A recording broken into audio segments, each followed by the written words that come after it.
시청자 여러분 안녕하십니까? 뉴스나인의 신동욱입니다. 지난주 북한이 9.19 군사합의 파기를 선언한 뒤에 비무장지대에서의 군사적 긴장이 고조되고 있습니다.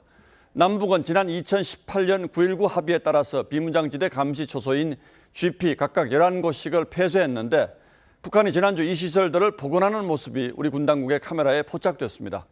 9.19 합의 파기를 선언한 뒤에 곧바로 후속 조치에 나선 건데 북한이 어느 정도까지 수위를 높일지는 지금으로선 예측하기 어렵습니다. 오늘 뉴스나인은 DMZ로 먼저 가겠습니다. 이태형 기자가 보도합니다.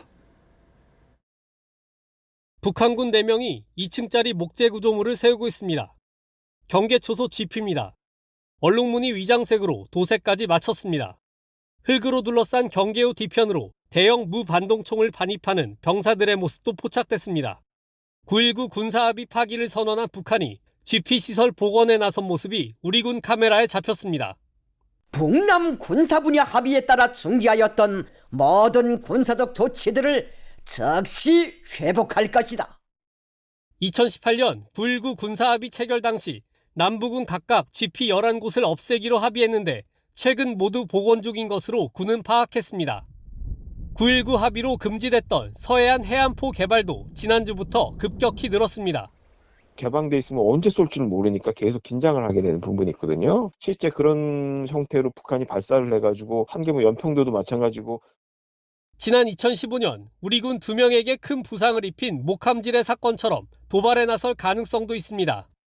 군 당국의 열화상 카메라엔 북한군이 야간 경계 근무를 서는 모습까지 포착돼 접경 지역에서의 군사적 긴장이 높아지고 있습니다. TV조선 이태영입니다. 우리 군은 한반도 평화 구축의 신뢰를 깬 쪽은 북한이라며 즉각 상응하는 조치를 검토하기 시작했습니다. 9.19 합의로 폐쇄했던 우리 쪽 GP의 복원뿐 아니라 추가 도발 여부에 따라서 전방 지역 훈련을 재개할 가능성도 제기됐습니다. 계속해서 차정성 기자가 보도하겠습니다. 흰 연기와 함께 흙더미가 솟구치더니 잠시 뒤 강력한 폭발음이 울립니다. 비무장지대 내 GP 철수는 9.19 군사합의의 상징적인 조치였지만 북한은 160여 개인 반면 우리는 그 절반인 60여 개인데 북한과 GP를 같은 수로 철거하는 건 일방적으로 불리한 조치라는 지적이 나왔습니다. 신뢰 구축 조치가 있은 다음에 실질적으로 군사력을 제한을 하는 겁니다. 군사력 운영을요. 근데 9.19 합의는 그걸 섞어놨어요.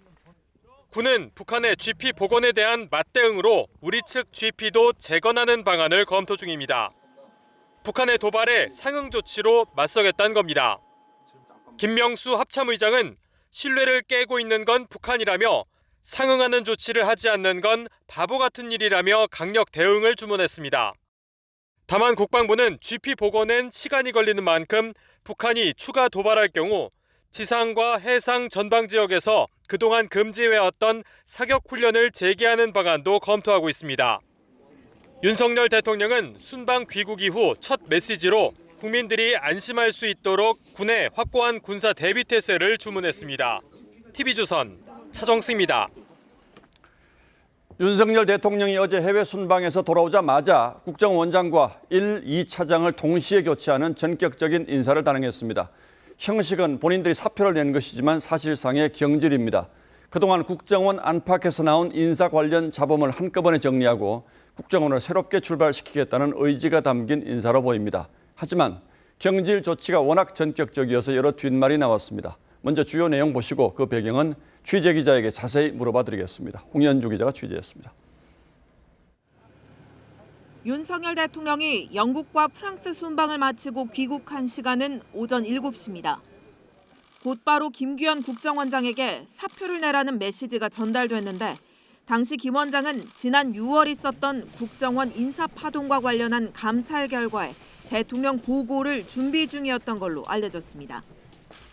김 원장의 비서실장을 지낸 김모 국장이 인사전횡을 했다는 의혹에 대한 감찰 결과였는데 김 원장은 조사 내용의 공정성을 확보하겠다는 이유로 감찰실 처장급 간부를 교체해 이를 검증하도록 지시한 것으로 알려졌습니다. 여권 관계자는 김 원장이 기존 감찰 결과와 이를 검증한 2개 안을 정리해 윤 대통령에게 직접 보고하려고 준비 중이었다고 전했습니다. 하지만 김 원장이 교체한 감찰실 간부는 순방기간 대통령실 지시로 복귀했고 이 과정까지 파리 현지에서 대통령 보고가 이루어진 것으로 전해졌습니다. 인사파동이 이제 계속해서 있어 왔기 때문에 리더십 차원에서 아마 이것을 이번에 조정을 한 것 같습니다. 윤 대통령은 국정원 내부 잡음이 권력 갈등으로 비치자 전면 교체를 결심한 것으로 알려졌는데 내달 대규모 개각을 앞두고 대통령실을 비롯한 안보 라인 개편으로 이어질 가능성도 있습니다. TV조선 홍현주입니다. 국정원의 인사자범과 파벌 싸움에 대해서는 간헐적으로 기사들이 나온 바 있습니다. 하지만 알려진 것보다 훨씬 더 뿌리가 깊고 복잡하다고 합니다. 그동안 국정원에서 무슨 일이 있었던 건지 김정우 기자에게 자세히 물어봐드리겠습니다. 자, 김 기자도 이번에 대통령 해외 순방 취재 다녀왔잖아요. 예. 순방 중에는 뭐 국정원 인사에 관련한 분위기나 조짐 이런 건 못 느꼈습니까? 뭐 사실 그 지난주 초에 순방을 떠날 때쯤에만 해도 예. 국정원장 후임을 계속 구하는 중이다. 이런 정도의 기류는 파악이 됐지만 당장 교체할 분위기는 아니었습니다. 예. 그런데 그 파리 현지 시간으로 금요일 밤쯤, 그러니까 서울에선 토요일 새벽 시간대였죠. 윤 대통령이 국정원 관련 사안을 충분히 판단할 수 있게 관련 내용들이 보고됐다는 걸 파악을 했습니다. 예. 그동안 대통령실은 국정원장 교체설에 대해서 오보라거나 뭐 그대로 간다는 입장이었는데 이제 기류가 바뀐 겁니다.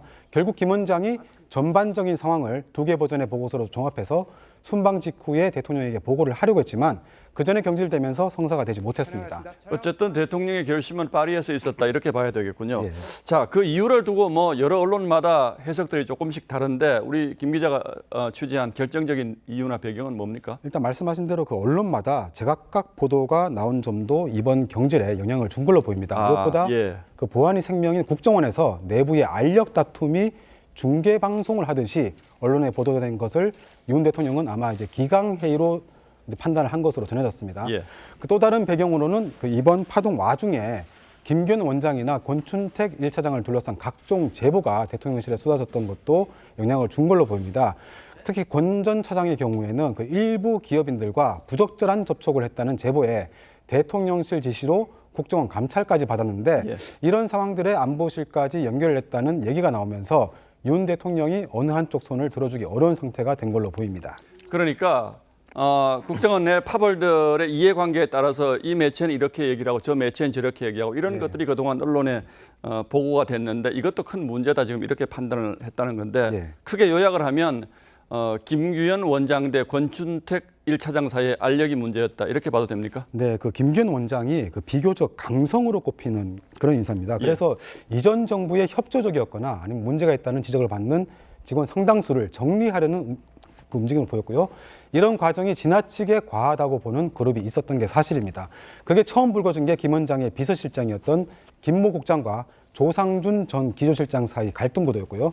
일단 지난해 10월 조 전 실장의 사퇴로 일단락이 됐죠. 예. 그러나 지난 6월에 김 국장이 인사를 전형했다는 의혹이 제기되면서 대통령이 1급 인사를 번복하는 일까지 이어졌고 이 파동의 여진이 계속되다가 결국 수뇌부 3명을 경질하는 것으로 정리가 된 겁니다. 국정원이라면 국가안보의 뭐 가장 중요한 일을 다루는 곳인데 사정이 이랬다면 그동안 일은 제대로 됐을는지 이것도 걱정이고 예. 또 이렇게 3명을 동시에 경질할 수밖에 없었던 뭐 용산의 고민도 이해가 되는데 앞으로 잘 정리가 될지 이것도 지금 참 의문이군요. 예, 김정우 기자 잘 들었습니다. 예.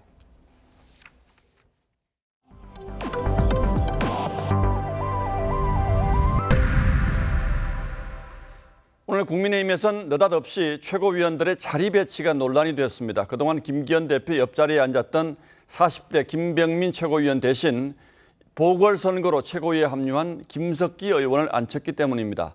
당은 관례에 따라서 했다는 설명이지만 왜 이렇게 자리 배치를 바꿨을까 여러 뒷말이 나왔습니다. 최민식 기자가 그 전후 사정을 취재했습니다.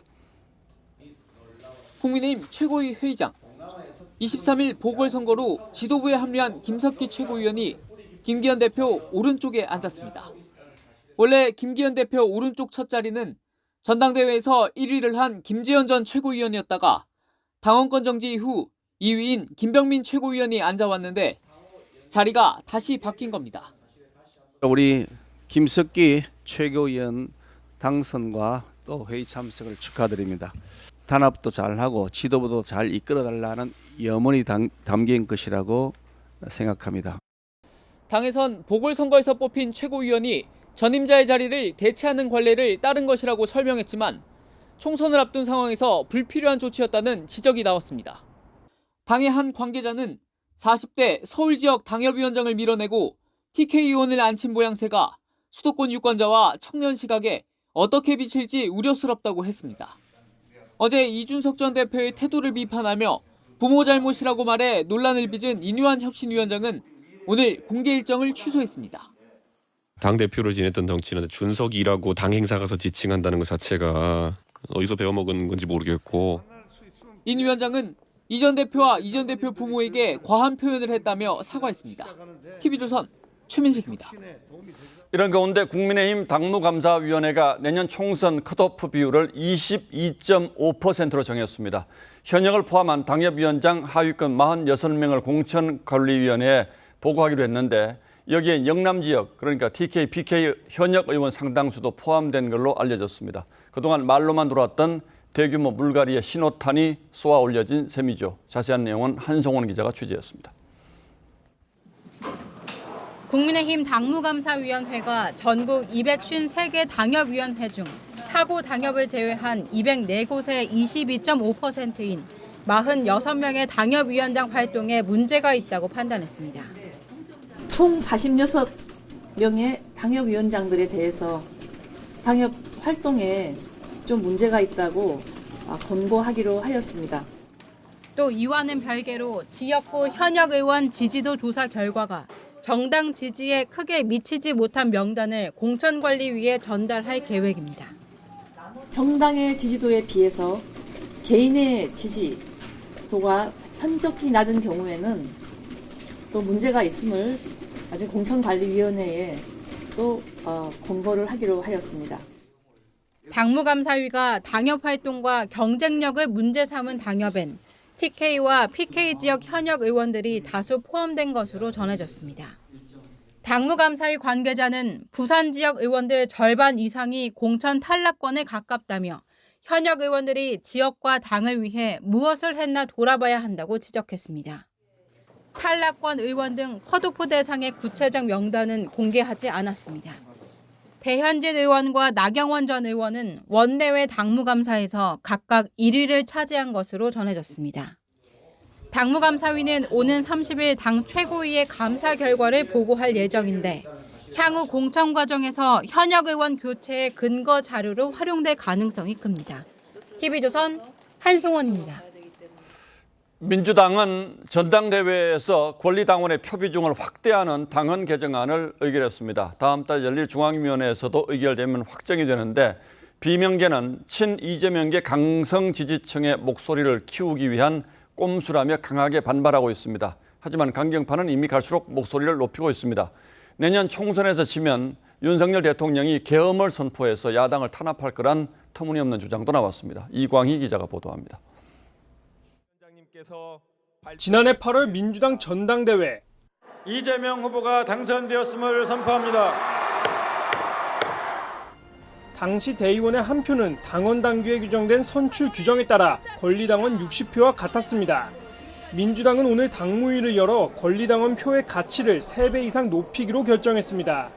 대의원 한 표가 권리당원 20표로 비율 격차가 줄어든 겁니다. 20대 1 정도는 그래도 당내에 공감이 있는 범위다. 이런 판단이 좀 있습니다. 친명계는 대의원과 권리당원 표의 비율이 같아져야 한다며 환영했습니다. 1인 1표제에 대한 열망이 매우 큰 건 사실인데 점진적으로 바꿔나간다는 점들을 좀 이해하고 좀 용인해 주시면 좋겠습니다. 하지만 비명계는 강성 지지층의 입김 강화를 위한 꼼수라고 반발했습니다.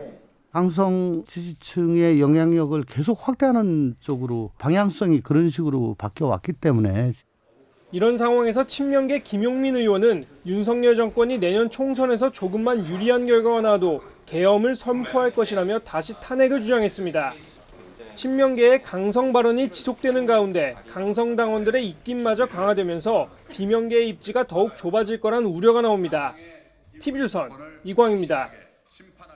2030년 엑스포 개최지 결정을 위한 투표가 이제 하루 앞으로 다가왔습니다. 지난 500여일간 쉼없이 달려온 유치전의 마지막인 오늘 한덕수 총리와 기업인들을 비롯한 이른바 코리아 원팀은 분 단위로 일정을 소화해가며 부산을 외쳤습니다. 사우디아라비아와의 표단속 경쟁도 첩보전을 방불케 할 정도로 치열하다고 합니다. 프랑스 파리에서 이채림 기자가 현지 분위기를 전해왔습니다. 갓을 쓴 프랑스인들이 손가락 하트 포즈를 취하며 활짝 웃습니다. 파리의 중심 노트르담 성당과 루브르 박물관 등에서 한복 체험과 청사초롱 불 밝히기 등 부산을 알리는 다채로운 행사가 열렸습니다. 투표를 하루 앞둔 BIE 총회장 앞입니다. 부산을 상징하는 갈매기와 광안대교가 그려진 자동차들도 막판 유치 전에 힘을 보태고 있습니다.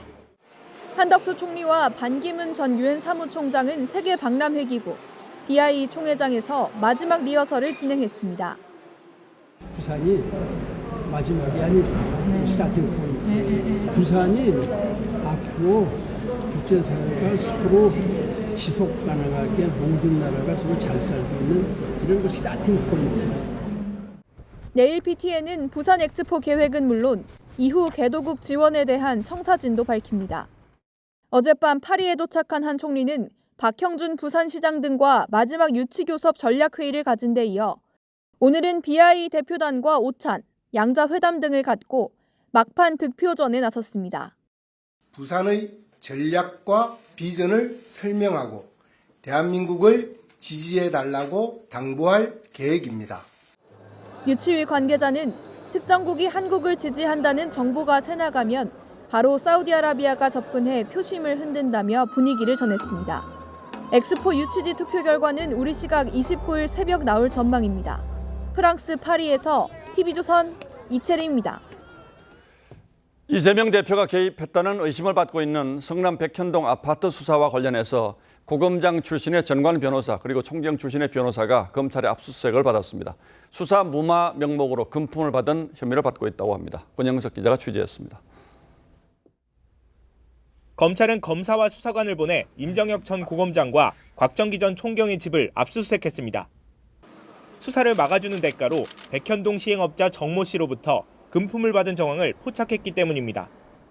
TV조선에서 나왔는데요. 오늘 짧게만 백현동 개발 비리는 경찰 수사를 거쳐 검찰로 넘어왔고 개발업자 정 씨는 480억 원대의 횡령 배임 혐의로 구속됐습니다. 임 전 고검장과 곽 전 총경은 정 씨의 변호사로 활동하면서 각각 1억 원과 7억 원을 수임료 명목으로 받은 것으로 전해졌습니다. 하지만 검찰은 이 자금 중에서 수사 무마를 위한 로비 자금이 섞인 것으로 보고 있습니다. 검찰은 앞서 개발업자 정 씨로부터 13억 원을 받은 부동산업자 이모 씨를 구속했는데 이 씨를 수사하던 도중에 변호사들에게 금품이 흘러간 정황을 포착했습니다. 곽 전 총경은 중요 사건을 변론하다 보니 오해를 받는 것 같다고 했고 임 전 고검장은 정상적인 수임이라는 입장인 것으로 전해졌습니다. 검찰은 조만간 두 사람을 불러 수임료로 받은 자금의 성격 등을 확인할 예정입니다. TV조선 권영석입니다. 문재인 전 대통령에게는 딸이 있습니다. 대통령 재임 당시에 이 딸이 가족과 함께 태국으로 이주를 했고 당시 남편이었던 서모 씨가 이스타항공의 현지 계열사에 취업을 한 것으로 확인된 바 있습니다. 이 과정에서 여러 의혹들이 불거졌는데 최근 검찰이 본격적인 재수사에 착수한 것으로 확인됐습니다. 무슨 문제가 있었던 것일까요? 김도형 기자의 단독 보도입니다. 한국의 이스타항공과 태국의 타이이스타젯은 무관한 회사라고 주장했던 이상직 전 의원. 하지만 사실상 이스타항공 자금을 빼돌려 태국의 타이이스타젯을 설립한 혐의가 드러나 구속 수감 중입니다. 검찰은 최근 타이이스타젯 대표인 박모 씨로부터 이 전 의원이 문재인 전 대통령의 사위였던 서 씨의 채용을 지시했다는 진술을 확보했습니다. 이 전 의원이 2018년 중반쯤 서 씨의 프로필을 타이이스타젯 태국 사무실에 직접 두고 갔고 그 다음날 전화로 서 씨의 채용과 함께 주거비 지원을 지시했다는 겁니다. 또 서 씨는 항공 관련 경험이 전무했지만 고위 임원 수준으로 급여를 줬다고 진술한 것으로 전해졌습니다. 검찰은 이 전 의원이 중소벤처기업진흥공단 이사장으로 임명되고 서 씨의 채용이 이루어진 점에 주목하고 있습니다. 중진공 이사장 임명에 대한 보답으로 서 씨를 채용했을 수 있다고 보고 최근 중진공과 인사혁신처 등 6곳을 전격 압수수색했습니다. 검찰은 압수물 분석이 끝나는 대로 이 전 의원을 불러 누구 입김으로 서 씨를 채용했는지 집중 추궁할 계획입니다. TV조선 김도영입니다. 요즘 노총각, 노처녀라는 단어 거의 쓰지 않는 것 같습니다. 결혼 정년기라는 게 점차 모호해지는 데다가 결혼이 개인의 선택으로 받아들여지는 분위기가 정착한 탓도 있어 보이는데요. 그러는 사이에 대한민국 인구 문제는 더 암울해지고 있습니다. 30대 초반의 미혼 인구가 20년 만에 3배로 는 것으로 집계됐습니다. 결혼을 일찍 안 하기 때문이라고 위안을 해봅니다만 이 같은 상황이 2050년에는 어떤 결과를 가져오는지는 송병철 기자가 설명드리겠습니다. 서울의 한 결혼 정보 회사. 과거에는 20대 후반부터 30대 초반까지가 주 고객이었는데 이제 20대 고객은 찾아보기 어렵습니다. 이제 30대 중반 이후에 오시는 분들 저희 쪽에서 이제 만혼이라고 표현을 드리는데 그 연령대도 굉장히 많으시거든요. 실제 2020년 기준 만 19에서 34세 청년 가운데 미혼은 81.5%, 10명 중 8명이 미혼입니다. 20년 전엔 5명 수준에 그쳤습니다.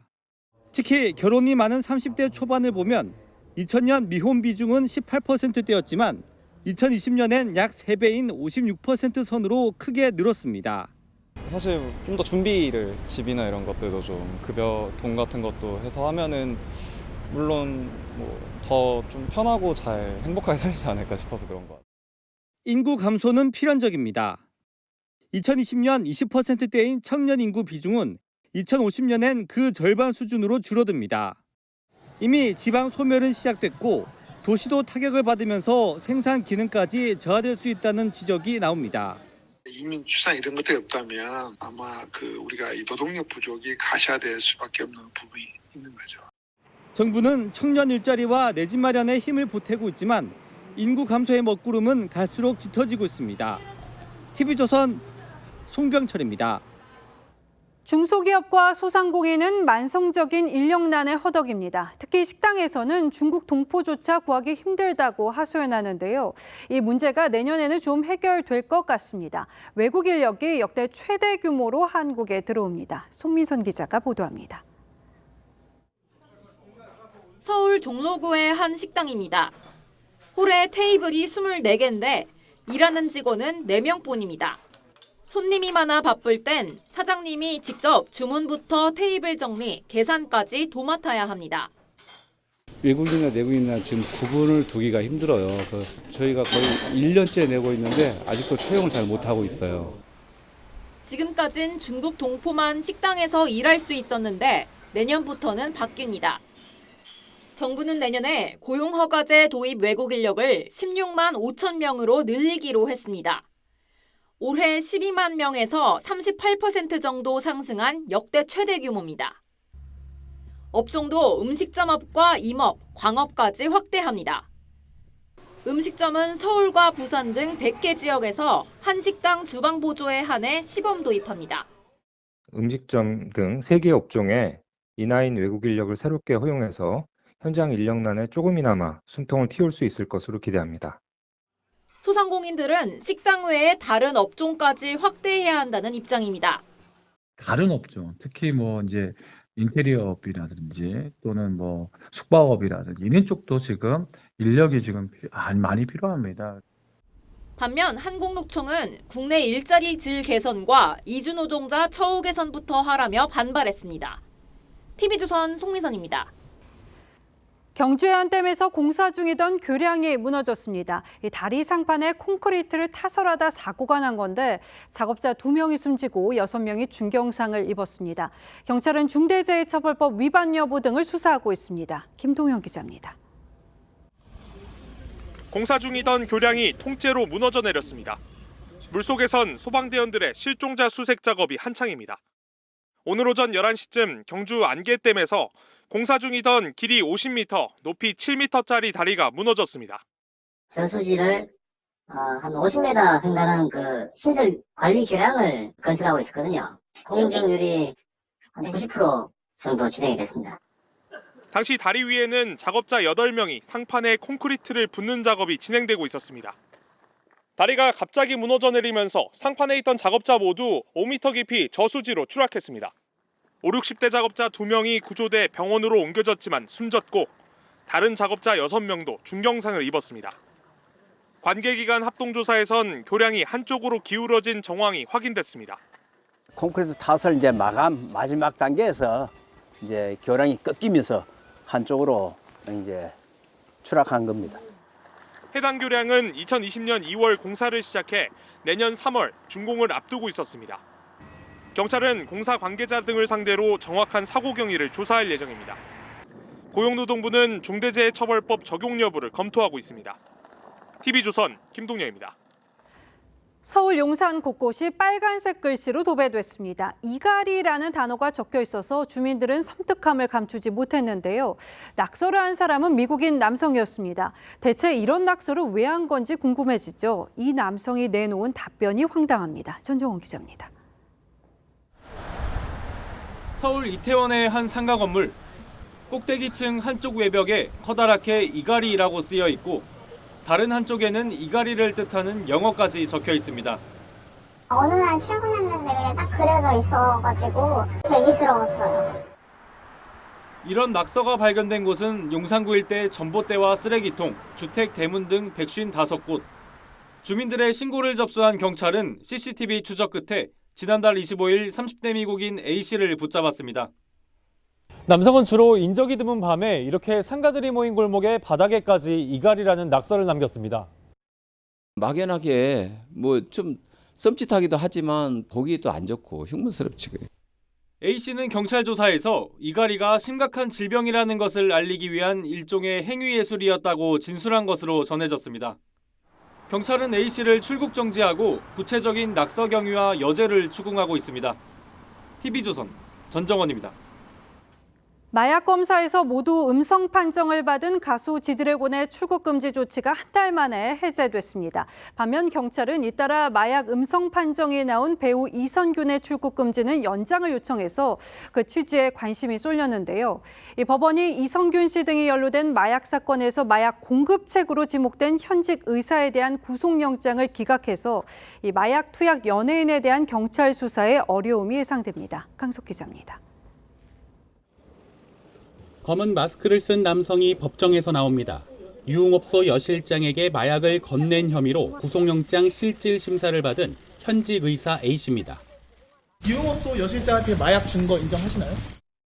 A씨는 유흥업소 여실장에게 총 3차례 마약을 건넨 혐의 등을 받고 있습니다. 법원은 A씨에 대한 구속영장 청구를 기각했습니다. 이번 기각 결정으로 경찰 수사 동력이 크게 떨어질 것으로 보입니다. 경찰은 A씨가 여실장에게 준 마약이 E씨에게도 제공됐고 E씨가 여실장 집에서 투약한 것으로 보고 있습니다.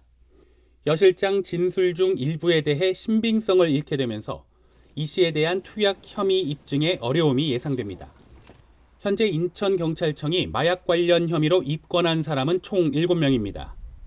이 중 여실장은 구속 송치했고 마약 투약 혐의 등을 받고 있는 작곡가는 불구속 상태로 검찰에 넘겼습니다. 경찰은 조만간 이선균 씨를 다시 불러 다른 증거 등을 토대로 투약 혐의에 대해 추가 조사할 계획입니다. 또 같은 혐의를 받고 있는 가수 지드래곤 권지용 씨에 대해 출국 금지를 해제했지만 수사를 이어갈 계획입니다. TV조선 강석입니다. 국회는 국가 안전에 영향을 미치는 중요 시설로 분류되는데요. 국회 본관이 불법 침입자에 뚫렸던 사실이 뒤늦게 드러났습니다. 무단으로 침입해서 8시간 동안 회의실을 아무런 제지도 받지 않고 돌아다닌 건데요. 뒤늦게 상황을 파악한 국회는 쉬쉬하기에 급급했습니다. 어떻게 된 일인지 장세 기자가 단독 취재했습니다. 지난 17일 오후 5시쯤 국회 본관 좌측에 있는 주차장 입구로 20대 남성 한 명이 무단 침입했습니다. 주차장 안쪽에는 국회 1층 식당과 연결되는 문이 하나 있습니다. 지금은 굳게 닫혀 있지만 침입 당일에는 잠금 장치가 열려 있어 진입이 가능했던 걸로 알려졌습니다. 식당을 통해 국회 본관에 들어온 이 남성은 약 8시간 동안 7층까지 있는 국회 본관 전층을 별다른 제지 없이 돌아다닌 걸로 파악됐습니다. 이 남성은 여야가 원내대책회의 등을 여는 2층 회의장과 국민의힘 소회의실, 4층의 행안위 소회의실 자료실 등 6곳 이상을 돌아다녔습니다. 전층을 돌아다니면서 사진 촬영하고 낙서하고 뭐 이랬다고 들었는데 어디 들어가셨는지까지는 일일이 지금 다 확인은 안 했거든요. 국회 방호과는 이 남성이 빠져나간 지 하루가 지나서야 CCTV로 침입 사실을 확인했고 경찰에 고발했습니다. 침입 당시에는 확인하지 못했고 사후에 CCTV 확인을 통해서 경찰에 고발했습니다. 국가 안전에 영향을 미치는 각급 시설로 지정된 국회가 무단 침입에 노출됐지만 국회 사무처는 책임 소재 규명도 없이 열흘이 되도록 외부에 알리지도 않았습니다. 국회 사무처는 TV조선 취재가 시작되자 철저한 진상조사와 내부 징계 절차에 들어갔다고 해명했습니다. TV조선 장세희입니다. 코로나 이후 항공 운항이 다시 늘면서 기내 검역이 재개됐는데요. 예상보다 상황이 심각했습니다. 인천공항으로 들어온 여객기 5대 중에서 한 대꼴로 살모넬라와 같은 갖가지 병원균이 검출됐습니다. 배상용 기자입니다. 평일인데도 인천국제공항 입국장이 사람들로 북적입니다. 출국 심사대에도 줄이 길게 늘어서 있습니다. 코로나를 몇 번을 극복을 하다 보니까 이제 거기에 대한 경각심이 조금 줄어드는 것 같아요. 올해 인천공항 이용객은 코로나19 이전 수준의 73%까지 회복했습니다. 질병관리청이 잠정 중단했던 기내 검역을 재개해보니 국제선 항공기 12%에서 대장균과 살모넬라 등 병원균이 검출됐습니다. 인천공항으로 들어온 항공기 중에선 22%에선 식중독을 유발할 수 있는 병원균이 검출됐습니다. 병원균은 주로 기내 화장실의 손잡이나 변기 등에서 발견됐습니다. 균이 살아있는 상태에서 손으로 만진 거를 다시 입으로 가야 되잖아요. 그러시는 분들이 일부에서만 발생할 수도 있는 거겠죠. 국제선 항공기를 자주 이용하는 승객들은 걱정입니다. 화장실 이용할 때는 거기 안에 있는 세정제로 좀 닦고 이용하고 그런 마스크도 잘 끼고 그렇게 하고 있습니다. 방역당국은 항공사에 철저한 기내 소독을 당부하고 최근 문제가 된 빈대 검사도 확대할 방침입니다. TV조선 배상윤입니다. 정부가 수능에서 킬러 문항 배제 방침을 밝힌 건 사교육을 잡겠다는 거였죠. 킬러 문항 배제에도 사교육은 여전했습니다. 면접 컨설팅 2시간에 50만 원을 부르는가 하면은 내년 입시생인 고1을 대상으로 하는 논술 특강도 개설했는데 예비 고3이 몰려들었습니다. 도무지 식지 않는 사교육 현장을 신경희 기자가 취재했습니다.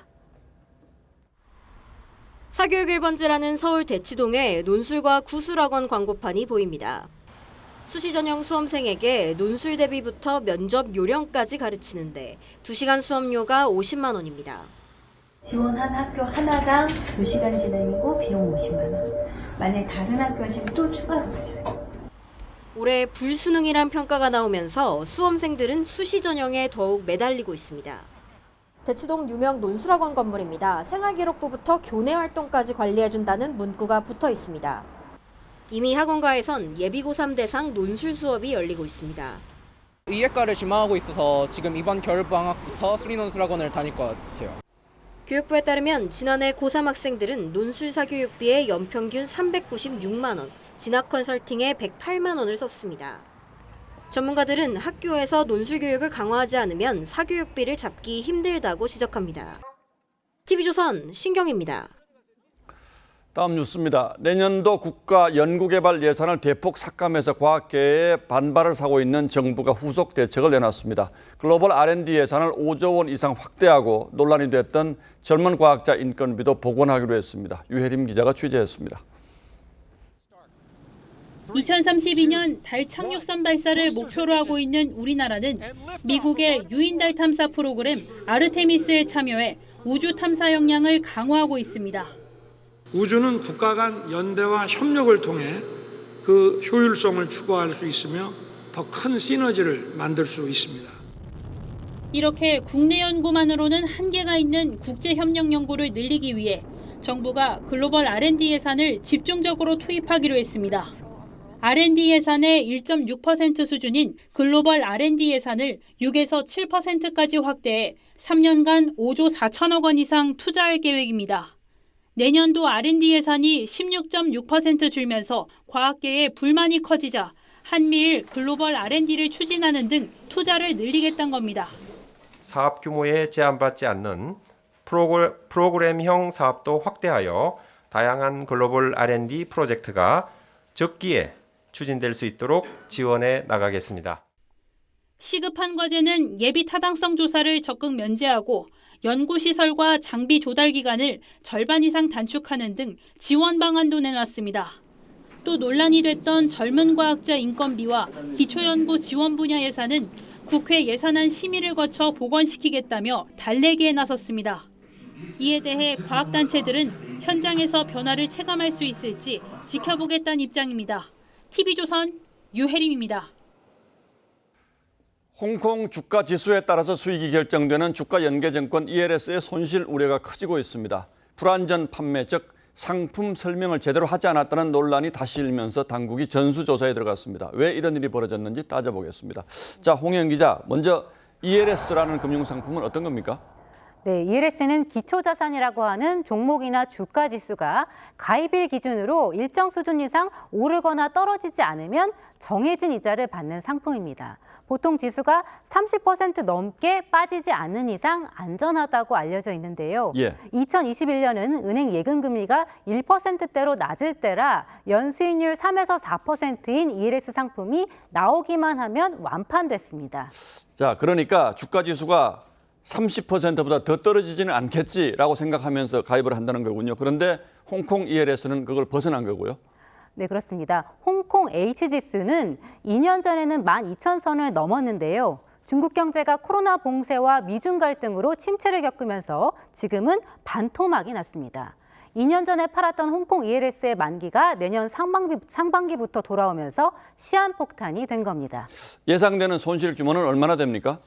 네, 은행에서 판매한 홍콩 ELS 가운데 내년 상반기에 만기가 돌아오는 규모가 8조 3천억 원에 이릅니다. 이 가운데 이미 손실 구간에 들어선 물량이 절반이 넘는 4조 7천억 원에 이릅니다.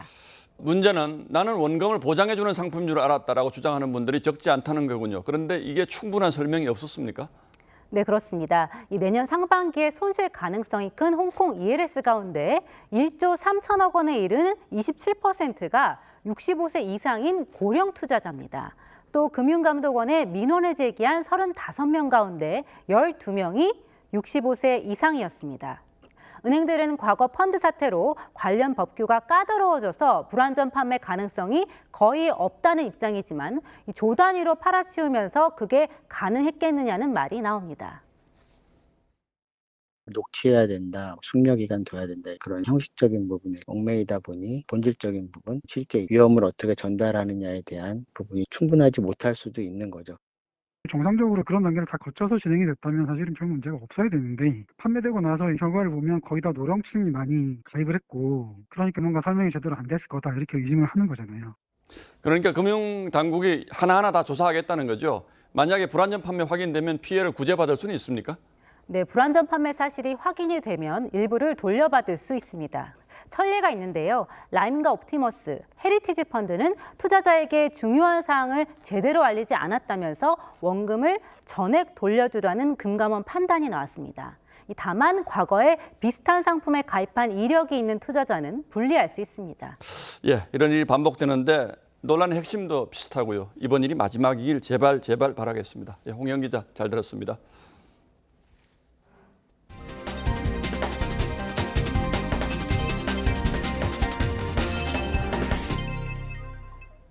이스라엘과 하마스 간 세 번째 인질과 수감자 교환이 마무리되면서 이 하마스에 억류됐던 인질들의 증언이 나오고 있습니다.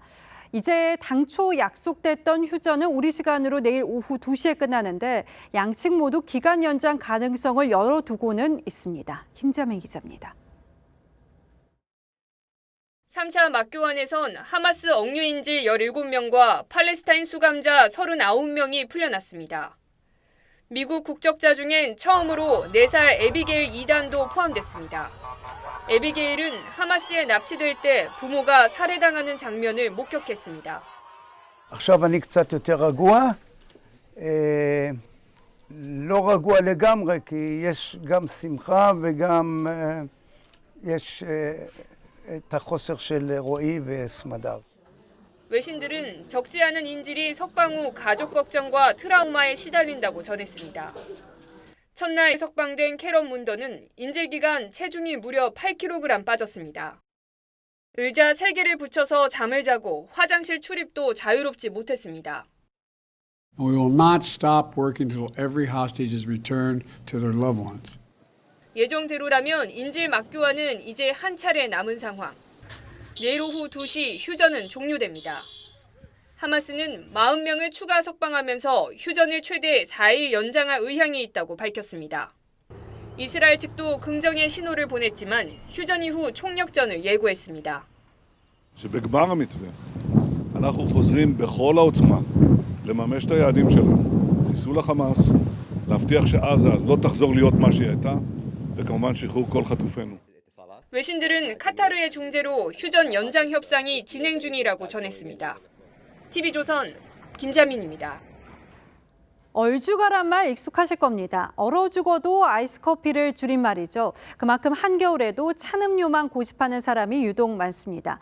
외국 사람들이 신기하게 생각할 정도인데요. 이 다양한 사회 현상이 반영돼 있다고 합니다. 이정현 기자입니다.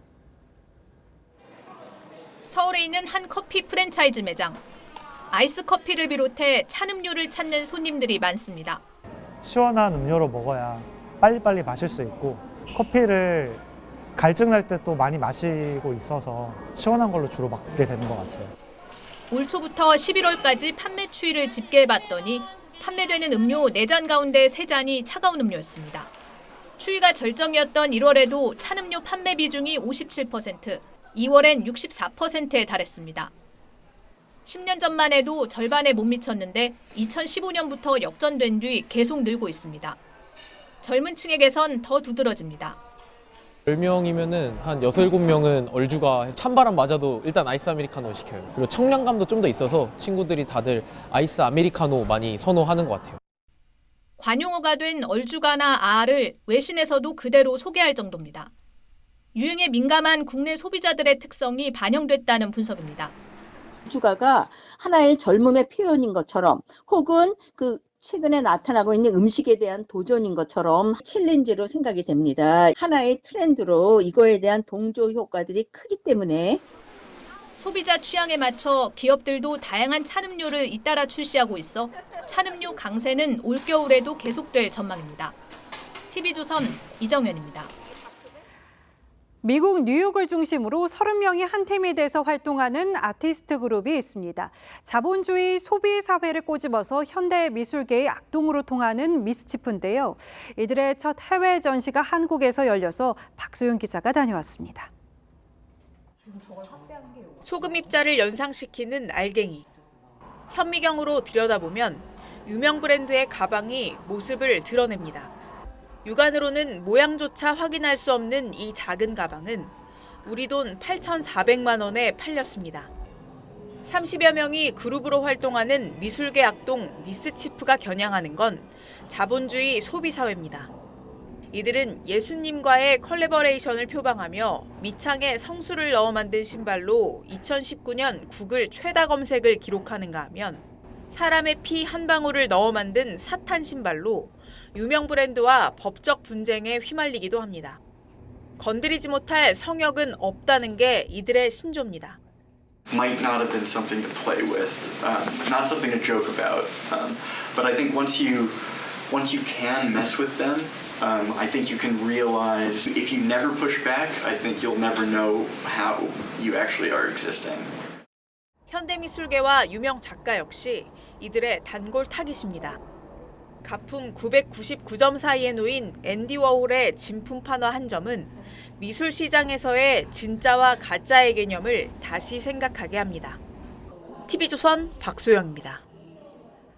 올 한해 프로야구를 가장 빛낸 선수는 누구였을까요? 투수 3관왕 NC의 패디가 MVP에 뽑혔고 파이어볼러 문동주가 한화 선수로는 17년 만에 신인왕을 차지했습니다. 성민혁 기자입니다.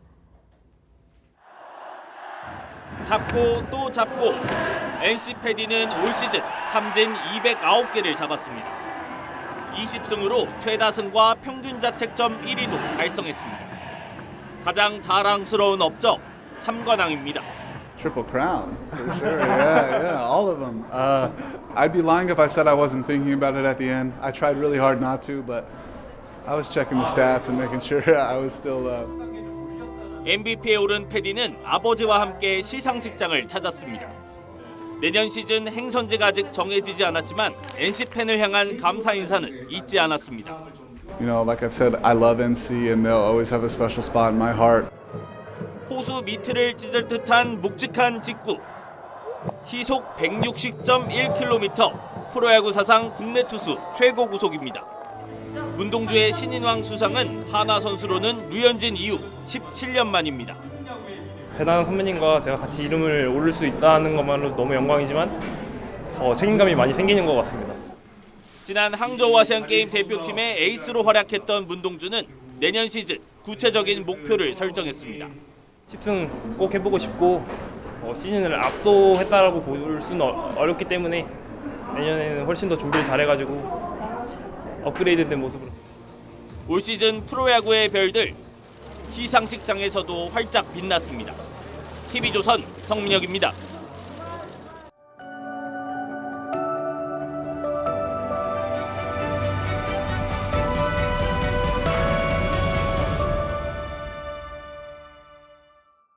너는 상행선 나는 하행선 열차에 몸을 실었다. 송대관의 차표 한 장은 엇갈린 길을 가는 연인의 이별 노래죠. 서로 등을 진 채 질주하는 양극단 세상의 은유로도 읽힙니다. 중도가 없는 세상을 시인이 앙숙, 갑오징어와 을오징어로 비꼽니다. 둘을 화해시키려고 나선 제3자는 이런 말을 수없이 들어야만 했습니다. 너는 누구 편이냐? 둘 중에 하나만 택하라. 부처의 전생 설화의 비둘기와 매가 나옵니다. 현명한 왕 시바의 품으로 비둘기가 날아듭니다. 뒤쫓아온 매가 나와 가족의 저녁거리를 돌려달라고 하죠.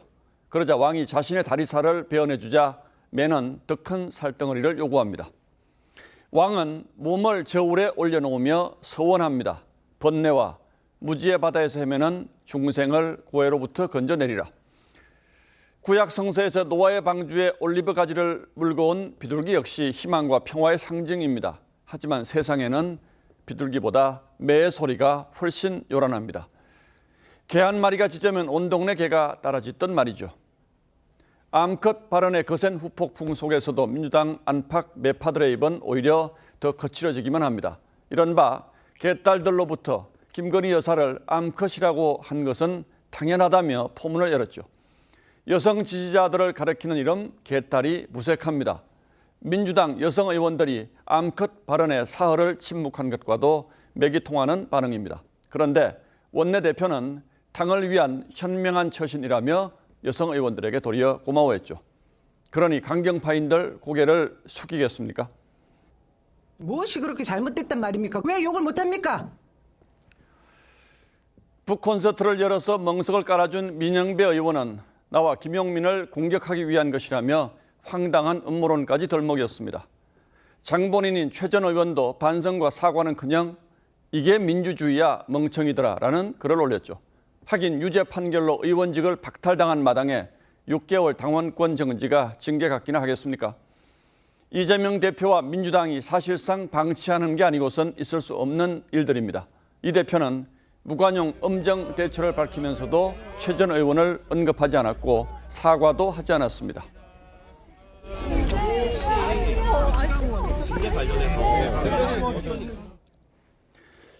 이 대표는 얼마 전 모처럼 개딸들에게 이런 과한 행동이 민주당에 무슨 도움이 되겠느냐며 짧고 점잖게 타일르긴 했습니다. 하지만 이래서야 최 전 의원을 비롯해 개딸을 따라 떼지어 소리치는 강경파가 제어될 리 없습니다. 지난 대선 경선 때 했던 후회의 말씀을 스스로 다시 한번 들어보시길 권합니다.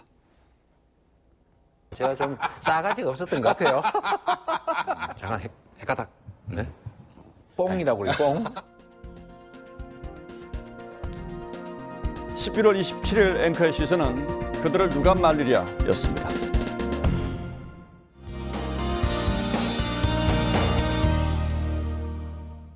나무들도 겨울 채비를 마친 모습입니다. 밤사이 찬 공기가 내려오며 기온이 큰 폭으로 떨어지겠는데요. 내일 아침 서울이 영하 2도로 오늘보다 기온이 6도 이상 내려가겠고요. 갈수록 추위 기세가 강해지면서 목요일에는 영하 7도의 강추위가 찾아오겠습니다. 오늘 눈비구름과 함께 하늘 표정은 다소 아쉬웠습니다. 내일 아침까지 곳곳에 산발적으로 비 또는 눈이 조금 내리겠고요. 도로 살얼음과 빙판길이 만들어질 수 있어서 조심히 이동하셔야겠습니다. 동해안으로는 건조주의보가 유지 중입니다. 강원과 경북 북동 산지, 제주로는 강풍 예비특보가 내려져 있는데요. 불조심해야겠습니다. 내일 아침 기온은 춘천이 영하 3도, 대전이 영상 1도 보이겠고요. 낮 기온은 서울이 3도, 대구 8도 예상됩니다. 내일 대부분 해상의 물결이 거세게 일겠습니다. 모레 경기 남부와 충남, 전북에는 또 한 차례 눈과 비가 내릴 전망입니다. 날씨였습니다. 예, 11월 27일 월요일 뉴스9는 여기서 모두 마치겠습니다. 시청해주신 여러분 고맙습니다.